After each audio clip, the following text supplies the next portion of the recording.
Shalom peuple de Dieu, bien-aimés dans le Seigneur, merci, nous sommes très heureux de vous compter parmi nous, très heureux de pouvoir vous retrouver sur ces nouveaux numéros de nos enseignements sur les 9 escaliers pour atteindre le sommet. Gloire à Dieu, Éternel, nous bénissons ton nom, nous rendons gloire à ta présence qui est parmi nous. Merci d'accepter de venir nous faire du bien durant ces moments que nous avons pris la résolution de pouvoir te consulter.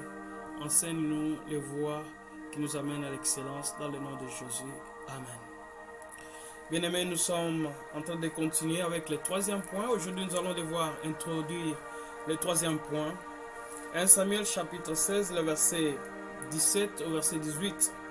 Saoul répondit à ses serviteurs, « Trouvez-moi donc un homme qui joue bien et amenez-le-moi. » L'un des serviteurs prit la parole et dit, « Voici, j'ai vu un fils d'Isaïe, Bethlémite, qui sait jouer. » Troisième point. Qui sait jouer. C'est aussi un homme fort et vaillant, un guerrier parlant bien et d'une belle figure. L'Éternel est avec lui. Ce soir, par la grâce de Dieu, nous allons devoir vous introduire le message sur le troisième escalier. Il sait jouer. Troisième escalier, c'est jouer. Bien-aimé, bien qu'il était fils d'Isaïe, bien qu'il était Bethlémite de Juda, mais il savait faire quelque chose. Dans la vie chrétienne, dans le ministère et dans la vie courante, il est très important de savoir faire quelque chose. Ce que tu sais faire, bien-aimé, dans les secrets, ce que tu sais faire en coulisses, ce que tu sais faire dans ta faiblesse, c'est ce qui va provoquer ton élévation. C'est ce qui va faire, bien-aimé, ta publicité pour atteindre les sommets. Qu'est-ce que tu sais faire? Dans la vie, il faut savoir apprendre à faire les choses. Tu dois apprendre à faire les choses. Oui, en étant fils, nous apprenons auprès de nos pères. Mais retenez qu'un bon serviteur, un fils fait plus que son père. Un disciple fait plus que son maître. Ainsi, bien aimé, quand vous savez faire quelque chose, vous devez faire de votre mieux. Que la chose que tu fais, que tu deviennes spécialiste dans la chose. Que tu sois vraiment un grand professionnel dans ce que tu sais faire. Ne fais pas les choses comme tout le monde. David était fils d'Isaïe. Il était Bethlémite, mais à part paître les brebis, il savait jouer la musique. Bien-aimé, personne ne viendra faire ce que tu peux. Si toi tu es incapable de faire ce que tu peux, même le ciel, Dieu ne viendra jamais travailler à ta place. Car il y a une part de responsabilité. Tu as ta part de responsabilité, Dieu aussi a sa part de responsabilité. Dieu ne viendra pas faire ce que tu es appelé à faire.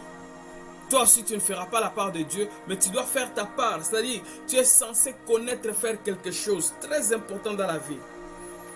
Ce que tu es aujourd'hui n'est pas ta faute. C'est ton ignorance.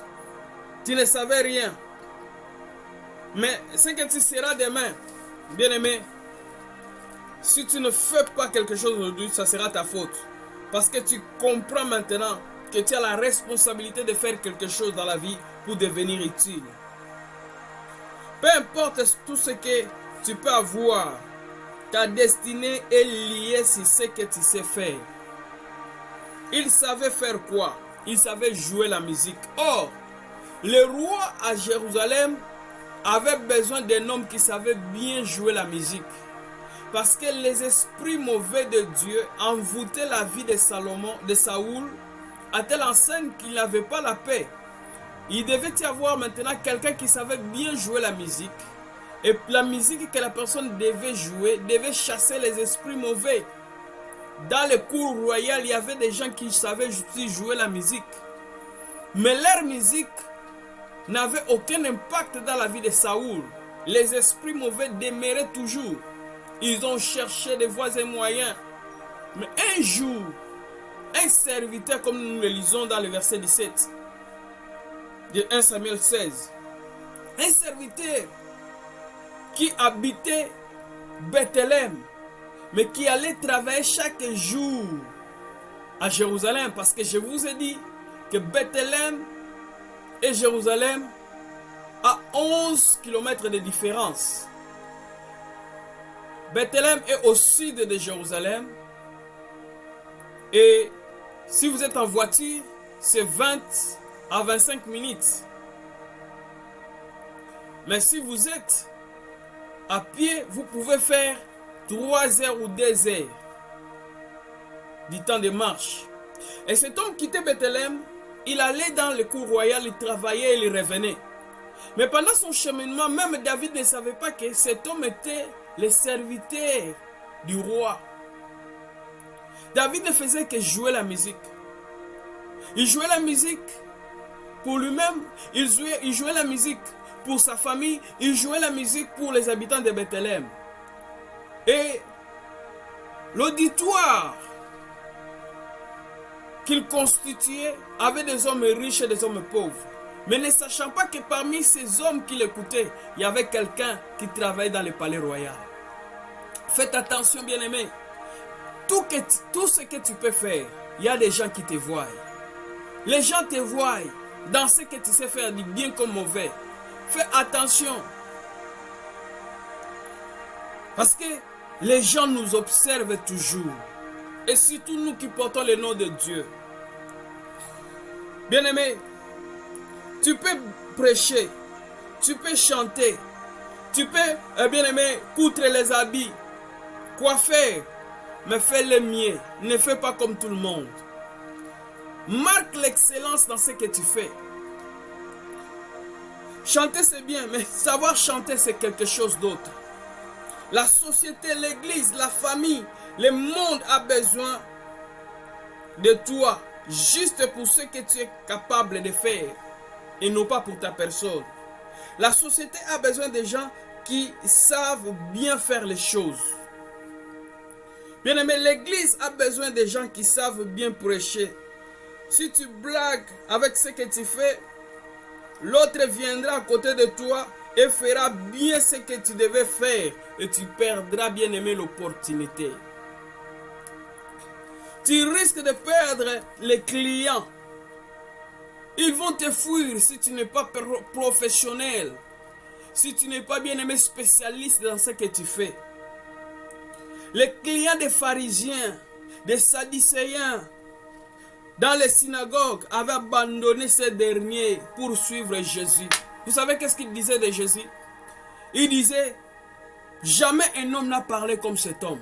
C'est-à-dire, ils attendaient les pharisiens chaque dimanche, chaque sabbat.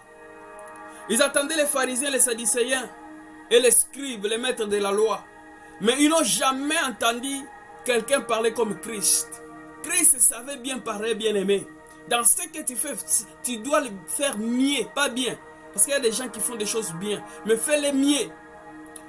Et quand ces gens ont écouté Jésus, ils ont dit, jamais personne n'a parlé comme Jésus. Il savait bien parler, il avait l'art de parler, il avait l'art de convaincre, pas seulement l'éloquence, mais l'art de pouvoir capter l'attention des autres, de bien aimer, enseigner son auditoire.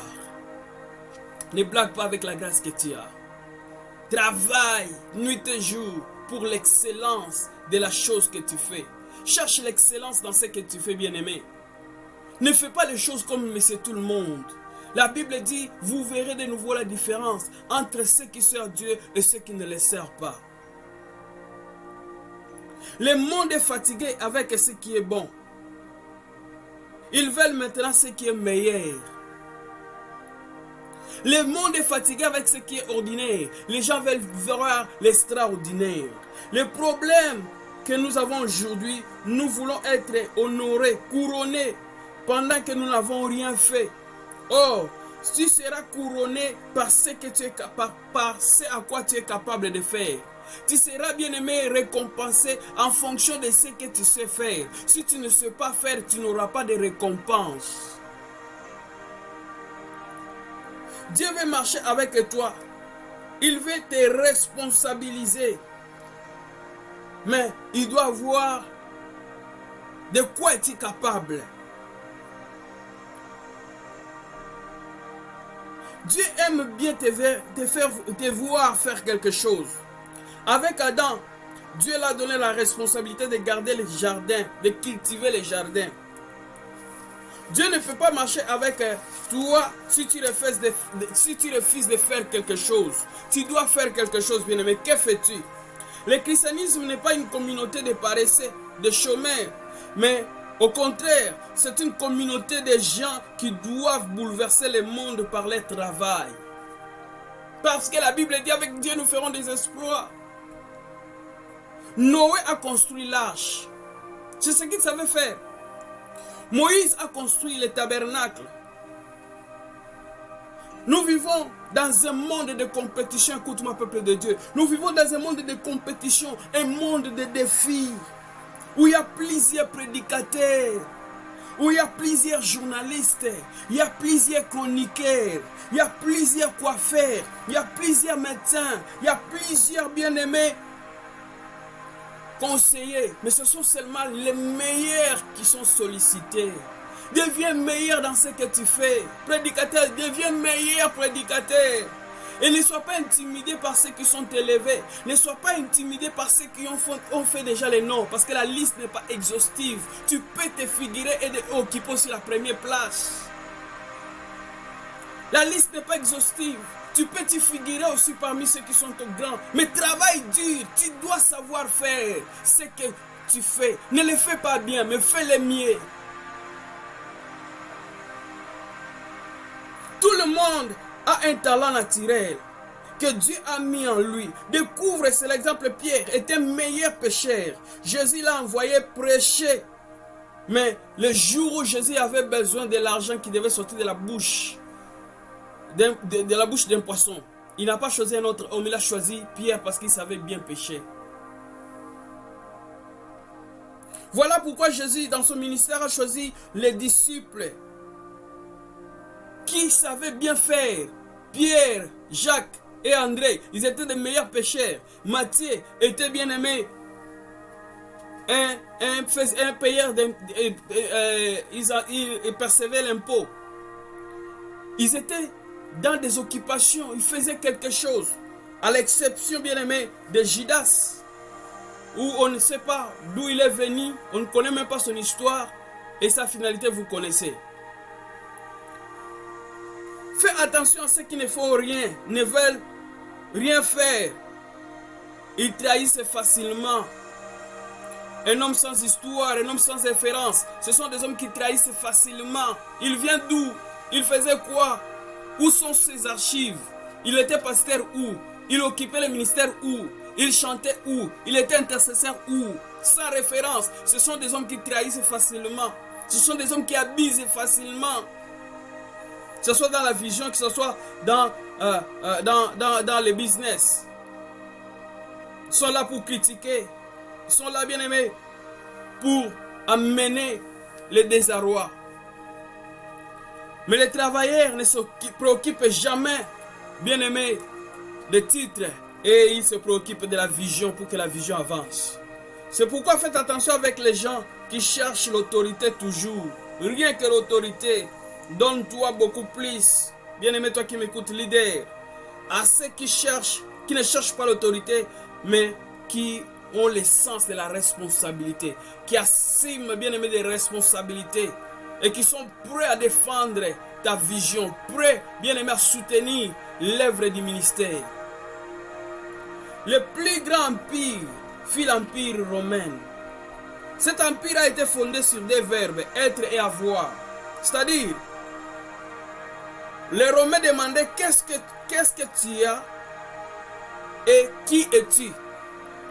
Pour qu'on puisse te donner le poste de responsabilité, on doit regarder ton background. Qu'est-ce que tu es et qu'est-ce que tu as. Si tu n'as rien, tu es quelqu'un. Tu as quelque chose. Et bien aimé, les deux verbes sont fondés sur la vie humaine. C'est-à-dire, l'on doit comprendre que tu es tel, et tu as quoi? Qu'est-ce que tu as? Ou qu'est-ce que tu sais faire? Tu as besoin de ce que tu es. Les hommes ont besoin de ce que tu es. Non, toi tu as besoin de ce que tu es. Le monde a besoin de ce que tu as. Qui es-tu? Dans l'église, dans la famille, dans la société, tu dois apprendre premièrement à découvrir qui tu es. Et ensuite savoir qu'est-ce que tu as ou qu'est-ce que tu sais faire. Jephthé, vous connaissez l'histoire de Jephthé? Il était qui? Il était fils d'une femme prostituée.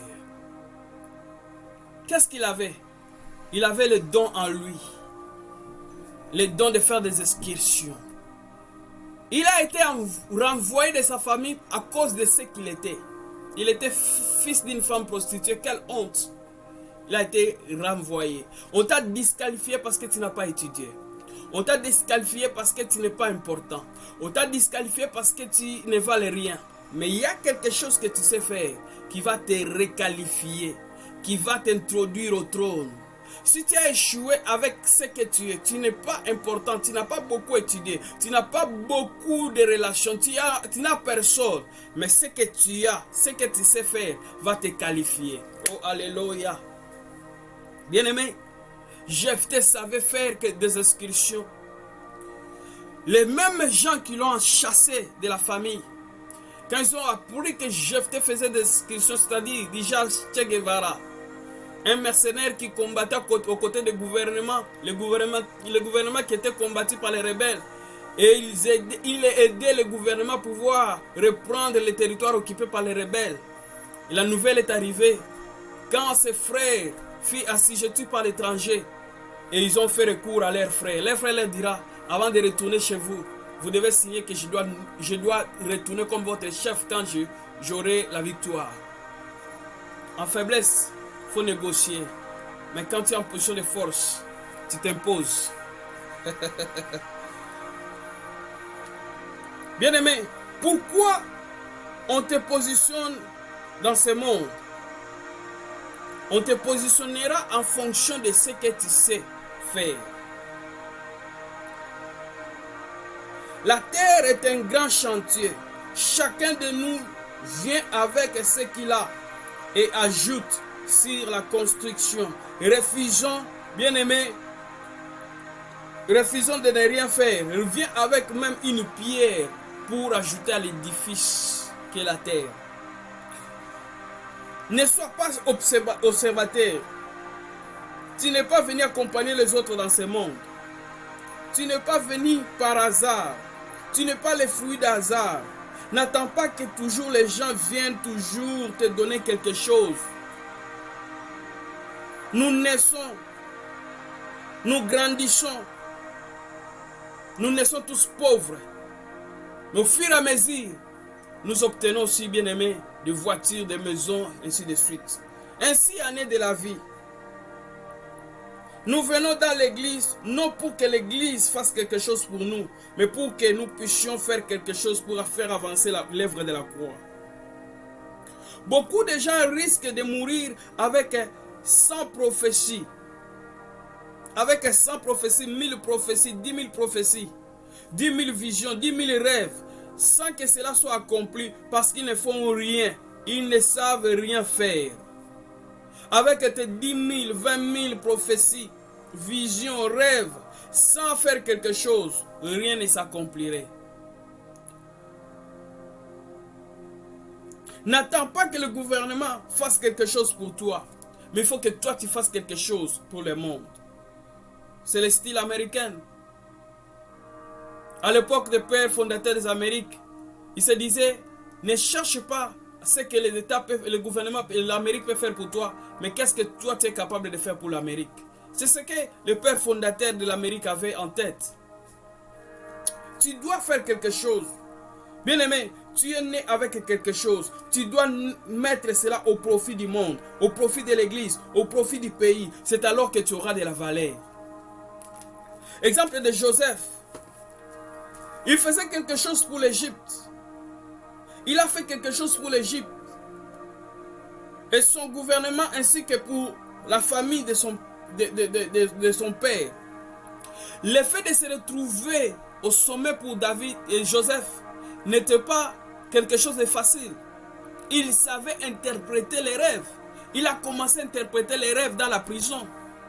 Il était entouré par des chansons du roi, autrement ministre du roi. L'un est mort, l'autre est sorti. Celui qui est sorti a retenu que dans la prison, j'avais quelqu'un qui m'a interprété les rêves. Et s'il pouvait interpréter les rêves, il pouvait aussi interpréter les rêves de Pharaon. Et auparavant, Pharaon avait un rêve et personne ne pouvait interpréter. Le travail que Joseph a rendu à Pharaon, c'est-à-dire il a interprété, il a résolu les problèmes de Pharaon. Le travail qu'il savait faire d'interpréter les rêves lui a valu le poste de premier ministre. Ce que tu sais faire va te qualifier pour atteindre les sommets. Qu'est-ce que tu sais faire? Qu'est-ce que tu sais faire? L'Égypte n'avait rien fait pour lui. C'est de ce qu'il était devenu. C'était le résultat de son travail. C'est-à-dire, il avait interprété les rêves. Qu'est-ce que tu sais faire, bien-aimé? Si tu ne donnes pas ta dîme, si tu ne donnes pas ton offrande, cela n'aide personne. Mais c'est ton droit. Tu dois donner l'offrande, tu dois donner l'offrande. Tu dois s'aimer dans l'œuvre de Dieu. Dieu te donnera toujours l'opportunité de savoir exercer les dons que tu as, les talents. Et Dieu va te positionner au temps convenable pour t'amener à la grandeur et au sommet. David savait faire quelque chose. Il savait jouer la harpe. Cherche à devenir professionnel. Cherche à devenir spécialiste sur ce que tu sais faire. Deviens un spécialiste bien-aimé dans ce que tu sais faire. Deviens un roi dans les domaines auxquels Dieu t'a établi.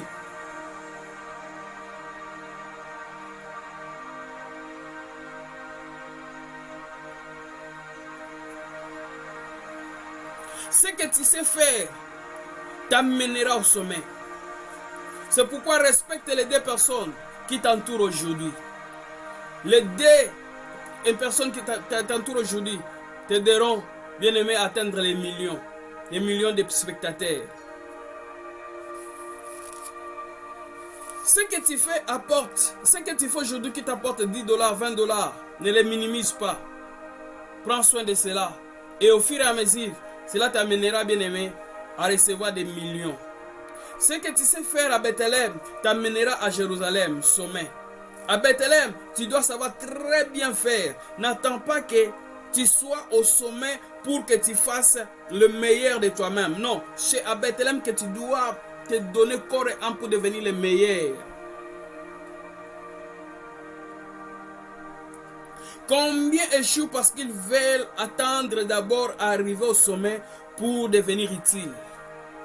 Je retiens toujours les conseils que notre père, l'ami de mon père, un jour, nous étions avec lui, le bishop Oyedepo, avec mon père, l'apôtre Ntambulukoki. Le bishop Oyedepo nous donnait des conseils, nous qui étions des jeunes, plus jeunes pendant ce temps-là. Il nous a dit une chose: les jeunes gens veulent arriver avant même de partir. Les jeunes gens, faites très attention. Vous voulez arriver avant même de partir. Or, avant d'arriver, il faut partir. Mais les jeunes gens veulent arriver avant même de partir. C'est-à-dire, vous voulez devenir grand sans même faire quelque chose. Vous devez bien aimer travailler. Le travail procure de l'abondance. Qu'est-ce que tu fais pour que tu puisses atteindre le sommet demain? Ça, c'est la question que chacun de nous doit se poser, bien aimé. Nous devons nous poser cette question. Le travail va te promouvoir. Toi, joue, prêche, travaille. Tu ne sais rien. Qui parmi ce peuple qui t'entoure, qui t'écoute, il y a un ministre, il y a un ambassadeur, un boss, une femme d'affaires qui demain te connectera avec les grands de ce monde. David ne savait pas que dans son entourage, David ne savait pas que dans son audience, où les gens qui l'écoutaient à Bethléem, il y avait un serviteur du roi. Il ne savait pas. Mais il savait bien jouer son travail. Bien faire sa musique. Et le jour où le roi avait besoin de quelqu'un, cet homme qui avait la connaissance de David sans que David le sache qu'il y avait quelqu'un qui le connaissait, qui pouvait parler auprès du roi pour lui, était là. Bien-aimé, ne minimise pas ceux qui sont autour de toi. Ne minimise personne parce que tu ne sais pas. Les temps changent, les réalités changent. On ne sait jamais. Le moins important d'aujourd'hui peut devenir le plus utile. Et le plus utile d'aujourd'hui peut devenir le moins important demain. Le monde a beaucoup de réalités. Dieu n'a pas encore fini de surprendre les gens. Ne minimise pas les gens, ne sous-estime même pas le moins important qui est à tes côtés aujourd'hui. Parce qu'il peut être demain l'interlocuteur d'un roi, d'un ambassadeur, d'un homme d'affaires, d'un entrepreneur. Et au travers de lui, il peut facilement te pistonner. On ne sait jamais. David ne savait pas. Mais cet homme, le ministre qui travaillait ou les fonctionnaires, aux fonctionnaires qui travaillaient dans les cours royales, pouvaient parler de David facilement au roi. Quelle grâce. Bien-aimé, les gens qui sont autour de toi, ne les chasse pas.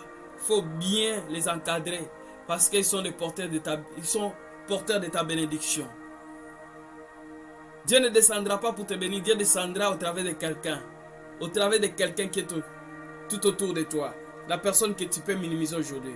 Un jour, un homme qui te regardait de loin parlera de toi au puissant, à un chef, à un président, témoignera pour toi, à une église, à un investisseur. Ce que tu sais faire aujourd'hui, c'est ta récompense du demain. Bien-aimé, prends soin de ce que tu sais faire. Quand les serviteurs parlaient de David au roi, David ne le savait pas. Quand les chansons parlaient pour Joseph au roi, Joseph ne le savait pas. Mais il avait quelque chose qu'il faisait. Le diable ne veut pas te voir faire quelque chose. Il veut te faire, bien-aimé, distraire par les médias, Facebook, YouTube, les maboké, les théâtres, les choses inutiles. Pour ne rien faire. Pendant ce temps, il y a des gens qui apprennent des choses. Pendant ce temps, il y a des gens qui s'entraînent. Pendant ce temps, il y a des gens, bien-aimés, qui se forgent un caractère pour devenir utile dans la société. Ne passe pas ton temps dans des choses futiles. Valorise ta vie, cherche à faire quelque chose, deviens utile pour la société, deviens utile pour l'église, deviens utile pour ta famille. Jephthé, la famille ne tenait pas compte de lui, mais la famille ne pouvait rien faire pour lui, mais au contraire c'était lui qui avait fait quelque chose pour sa famille. Je te dis que tu as quelque chose à faire pour les gens. Les gens doivent t'écouter. Tu es un professionnel, encore dans la pauvreté. Tu es un professionnel encore dans la pauvreté. Tu es bien-aimé un riche encore pauvre. Tu es un champion aujourd'hui inconnu. Tu es bien-aimé un meilleur dans les secrets. Tu as quelque chose à offrir au monde. Tu as quelque chose bien-aimé en toi que le monde a besoin d'entendre. Que le monde a besoin bien-aimé de vivre. Oh bien-aimé, je te vois. Toi qui m'écoutes sur la révélation de l'année, il suffit bien aimé seulement de bien savoir entretenir ce que tu as, ce que tu fais. Il faut savoir dire, je m'en fous de ce que les prédicateurs, les plus grands prédicateurs peuvent faire, peuvent dire, peuvent enseigner. Je crois que j'ai quelque chose à transmettre. Je m'en fous de ce que les plus grands dans mon domaine on fait. Je peux marquer aussi l'exception. Je peux aussi devenir une femme d'affaires. Je peux devenir aussi une femme ministre. Je peux devenir un ambassadeur. Je peux devenir une femme utile dans la société. Tu as quelque chose de différent que les autres n'ont pas. Tu as une sourire. Tu as un bien-aimé langage, une démarche, une éloquence. Je crois cela. Tu es différent. Tu es différente dans ton domaine. Crois, bien-aimé, à ta particularité, à ta spécialisation, à ton professionnalisme. Je crois à cela. Tu peux marquer la différence, bien-aimé, toi qui m'écoutes. Je te vois avec quelque chose. Tu es la chanson qu'on va chanter dans les jours à venir. Yes. Tu es un livre qui doit être publié dans les jours à venir. Alléluia. Tu es un rêve qui s'attend à s'accomplir. Oui, c'est toi, bien-aimé. Tu es la révélation de l'année dans les domaines auxquels Dieu t'a appelé. Mais tu dois faire de ton mieux pour marquer la différence. Oh, gloire à Dieu. Oh, gloire à Dieu. Je vois un monsieur faire ta promotion. Je vois une femme en train de faire ta promotion. Je vois, bien-aimé, quelqu'un faire ta promotion. N'abandonne pas. Ne te laisse pas fatiguer, bien-aimé. Je vois un ange de Dieu faire ta promotion. Je vois un messager ouvrir les portes pour toi. Je vois un pasteur ouvrir des portes pour toi. Oui, je vois des hommes animés de bonne foi qui doivent témoigner pour toi à cause de ce que tu sais faire. Tu recevras un coup d'appel, tu recevras un coup de fil, tu recevras un appel auprès d'un patron, auprès d'un ministre, auprès d'un ambassadeur. Oh, il y aura quelqu'un qui t'a précédé là-bas et qui a dit de bonnes choses pour toi. Un roi va te chercher. Je m'adresse à ces Bethléemites-là, oh, qui sait faire quelque chose. À ces fils d'Isaïe, qui sait faire quelque chose. Les gens vont te chercher. Les grands de ce monde vont te chercher. Au nom de Jésus, tu ne seras plus la même personne. Tu es né à Bethléem et tu mourras à Jérusalem. Que Dieu te bénisse. Que Dieu te bénisse, bien-aimé. Toi qui m'écoutes, tu recevras un coup de fil. Un homme va t'appeler. Un patron va t'appeler. Un ambassadeur va t'appeler. Un chef d'entreprise. Un bien-aimé. Un entrepreneur va t'appeler. Et vous allez travailler ensemble avec lui. Il y a un cortège présidentiel. Il y a un cortège royal qui viendra te chercher comme on est parti chercher, bien-aimé, Mephibosheth à Lo-Débar. Lo-Débar qui veut dire loin des hommes.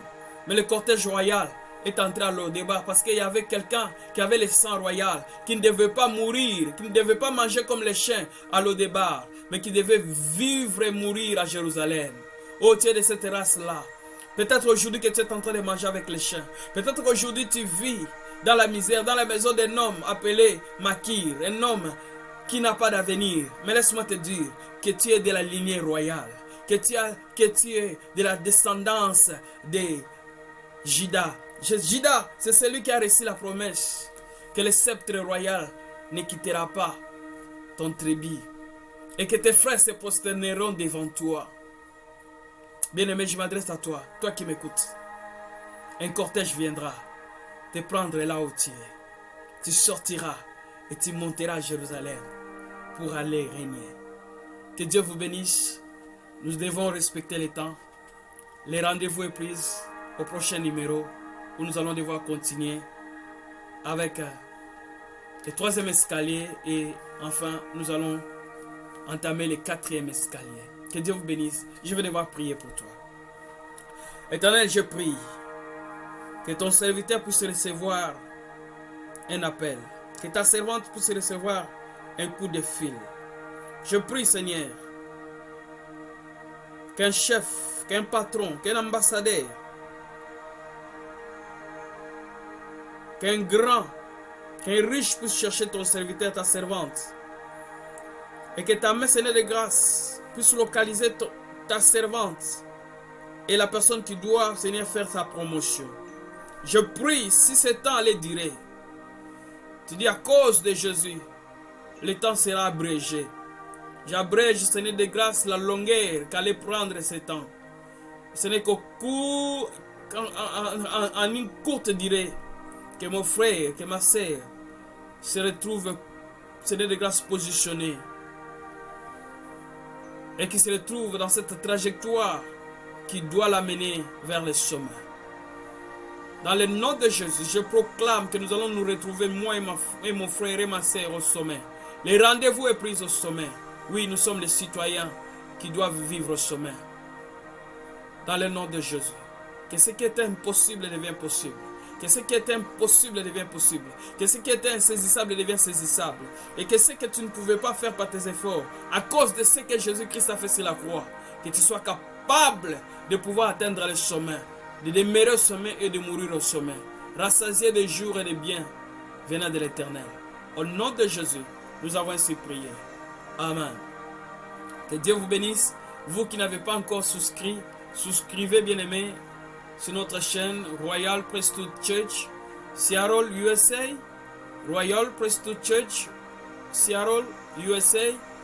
Souscrivez et cliquez sur les clochettes afin de pouvoir recevoir les notifications à chaque fois que nous serons en ligne.